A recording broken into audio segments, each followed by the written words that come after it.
Buenas tardes, soy Carlos y vamos a empezar con el tema 15 de la Ley del Estatuto Marco. Aquí vamos a ver las normas generales, la clasificación del personal estatutario, la planificación y ordenación del personal, los derechos y deberes y la adquisición y pérdida de la condición de personal estatutario fijo. Es decir, vamos a ver los 5 primeros capítulos de la ley. Entonces, empezamos con la Ley 55/2003 de 16 de diciembre, el Estatuto Marco del Personal Estatutario de los Servicios de Salud. Bueno, pues el objeto de la ley es el establecimiento de la normativa básica del personal estatutario. Según lo establecido en el artículo 149, número 1, número 18 de la Constitución. Entonces, la normativa básica significa que en esta ley se establece una normativa que no es exhaustiva o completa, sino que también deja espacio para que otras administraciones como las comunidades autónomas o el Estado puedan desarrollar sus leyes para su específico ámbito territorial. Personal estatutario. Aquí lo que se va a regular es una relación funcionarial especial. Por tanto, el personal estatutario es un personal funcionario, y por tanto está sometido al derecho administrativo, no a un régimen laboral como es lo normal en los trabajadores. Pero es una relación funcionarial de carácter especial porque tiene una regulación específica y distinta de la general de la Ley del Estatuto Básico del Empleado Público. Eso ha sido así históricamente, así se prevé en el artículo 84 de la Ley General de Sanidad. Y también así se hizo con los estatutos del personal de las instituciones sanitarias de la Seguridad Social del año 73. Y bueno, la razón de ser de este régimen jurídico especial pues es adecuarse a las características específicas del ejercicio de las profesiones sanitarias, entre las cuales está, por ejemplo, pues el desempeñar el trabajo pues en horario nocturno, o durante los fines de semana, que se atienden a pacientes, que los hospitales estén abiertos, etcétera. En cuanto a la estructura de la ley, pues empezamos diciendo que esta ley se promulgó el 16 de diciembre del 2003. Se publicó en el BOE en el día siguiente, el 17 del 12, y entró en vigor el 18 del 12 de ese año. Esta ley se estructura en capítulos, en 14 capítulos, no en títulos, y consta de 80 artículos. Entonces, el primer capítulo es el de las normas generales, artículos 1 a 4. Después tenemos capítulo 2, la clasificación del personal estatutario. El 3, planificación y ordenación del personal. El 4, derechos y deberes. Aquí se distingue entre derechos individuales y derechos colectivos, por ejemplo. La adquisición y pérdida de la condición de personal estatutario, capítulo 5. La adquisición se hace mediante la superación del proceso selectivo, nombramiento y luego toma de posesión o incorporación al destino. Y la pérdida pues puede ser por renuncia, por jubilación, por sanción disciplinaria, inhabilitación, etcétera. Después tenemos el régimen de provisión de plazas, selección y promoción interna, la movilidad del personal, que puede ser por razón de servicio, aunque lo normal también es que sea voluntaria, y además es en todo el Sistema Nacional de Salud. La carrera profesional, que es una peculiaridad que tiene este régimen de personal estatutario, que se permite que la misma categoría o cuerpo, asimilándolo al régimen general de los funcionarios, haya posibilidad de un desarrollo profesional. Normalmente en el régimen de los funcionarios el desarrollo profesional se hace ascendiendo de categoría, pero aquí se permite la creación de distintos niveles dentro de una misma categoría. Por ejemplo, auxiliar administrativo, pues uno puede ir sin cambiar de categoría de auxiliar administrativo, ir adquiriendo niveles cada 5 años, como ir adquiriendo niveles que además tienen una retribución económica superior. Luego tenemos la jornada de trabajo, los permisos y las licencias, las situaciones del personal estatutario, que tienen sus peculiaridades frente a las situaciones administrativas de los funcionarios, el régimen disciplinario, las incompatibilidades y luego el sistema de representación, participación y negociación colectiva. Bueno, pues empezamos con el capítulo 1, normas generales. Tenemos el objeto de la ley, ¿no? Que es el establecimiento de las bases reguladoras de la relación funcionarial del personal estatutario de los servicios de salud. Aquí volvemos a insistir que este personal es un personal funcionario y por tanto sometido al derecho administrativo, comparándolo, por ejemplo, con el régimen normal, que es el régimen laboral de los trabajadores del sector privado. Y el ámbito de aplicación de esta ley es especialmente al personal estatutario. Aquí en los servicios de salud puede trabajar personal estatutario, personal funcionario y personal laboral. El personal estatutario se regirá por esta ley y el personal sanitario funcionario y el personal sanitario laboral le será de aplicación supletoria en lo que no se oponga a su normativa específica.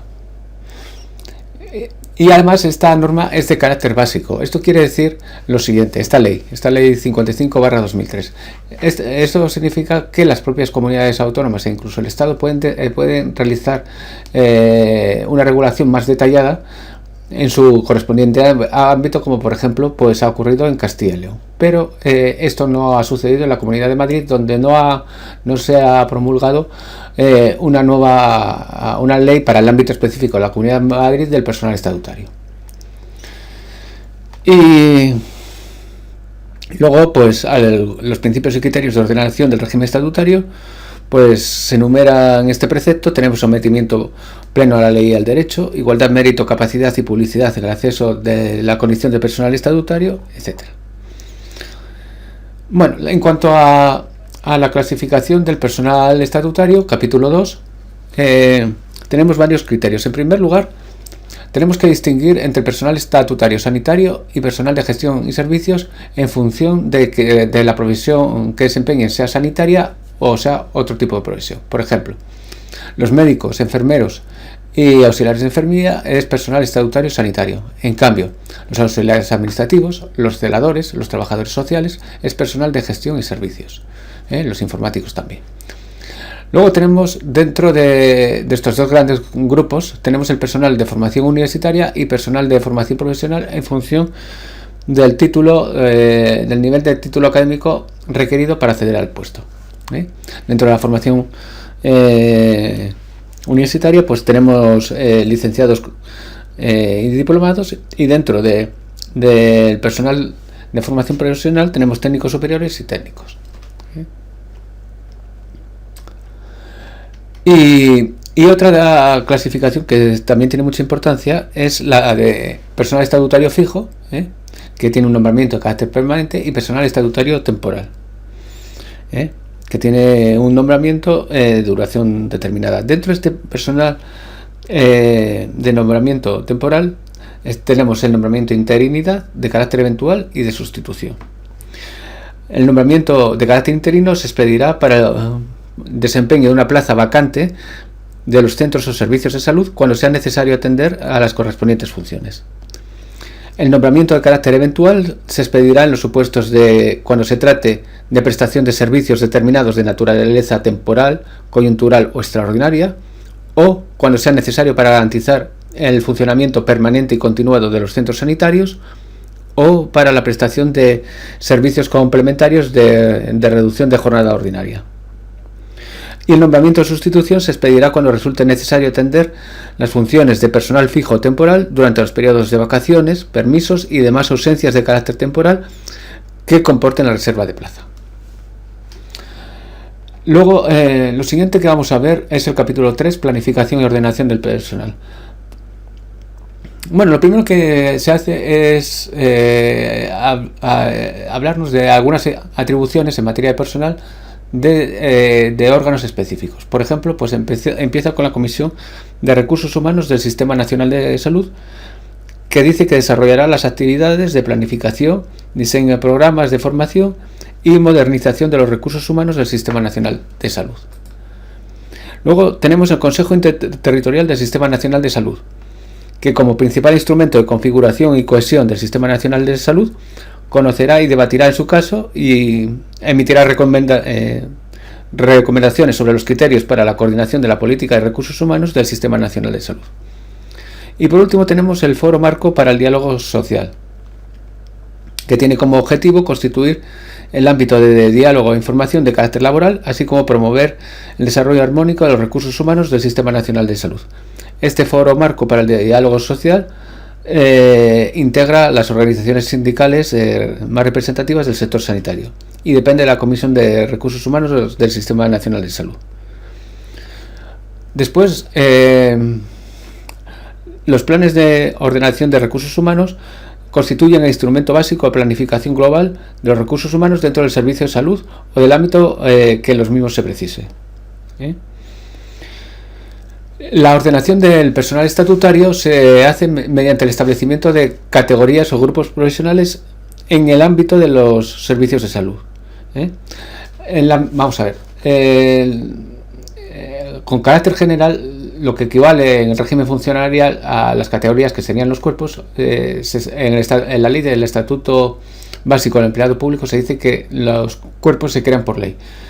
En cambio, aquí en las categorías del personal estatutario no hay esta exigencia, no dice que se tenga que crear por ley.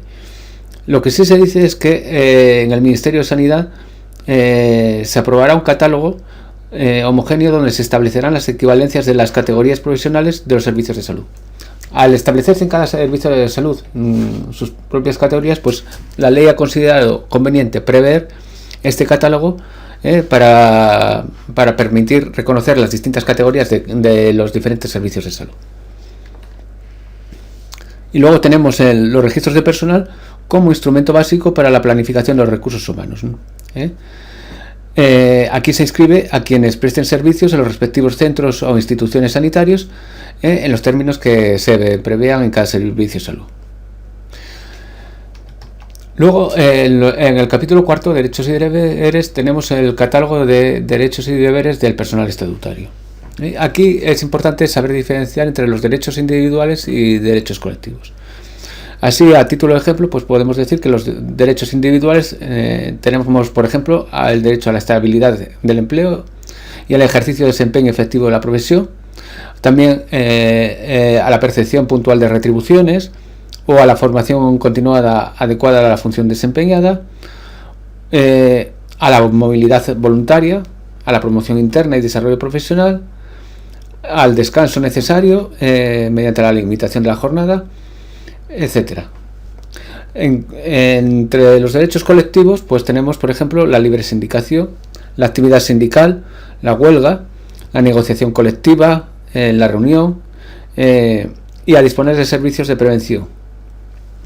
Y bueno, entre los deberes, pues podemos comentar, por ejemplo, el deber de respetar la Constitución, el resto del ordenamiento jurídico, ejercer la provisión o desarrollar el conjunto de funciones que correspondan al nombramiento, mantener actualizados los conocimientos, etcétera.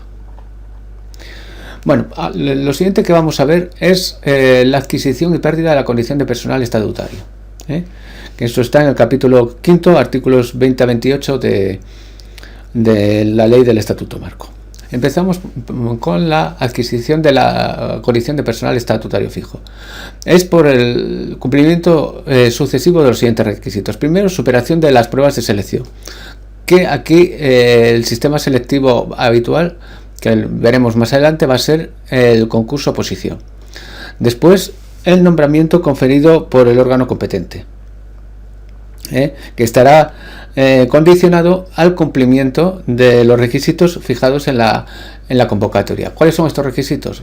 Bueno, en primer lugar está la nacionalidad, nacionalidad española u otra de la Unión Europea que permite el acceso a este puesto, la edad, mínimo 18 años y máximo no haber alcanzado la edad de jubilación, tener el título adecuado, tener capacidad funcional.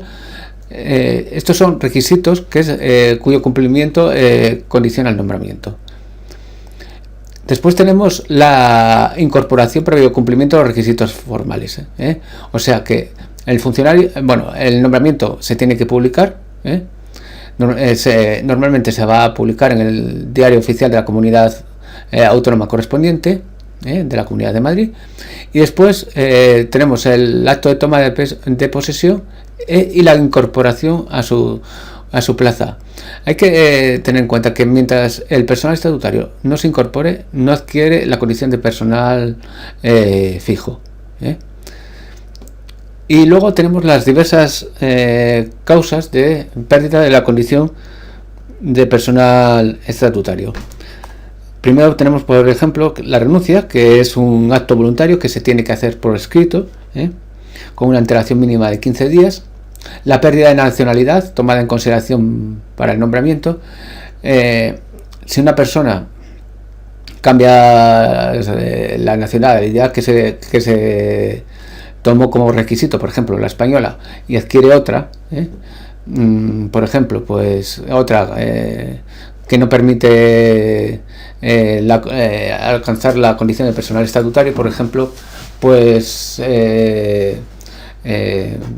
se hace mexicano sin que haya doble nacionalidad, sin conservar la española. Pues entonces eso supone la pérdida de la condición de personal estatutario, pero previamente se tiene que seguir el procedimiento que corresponda.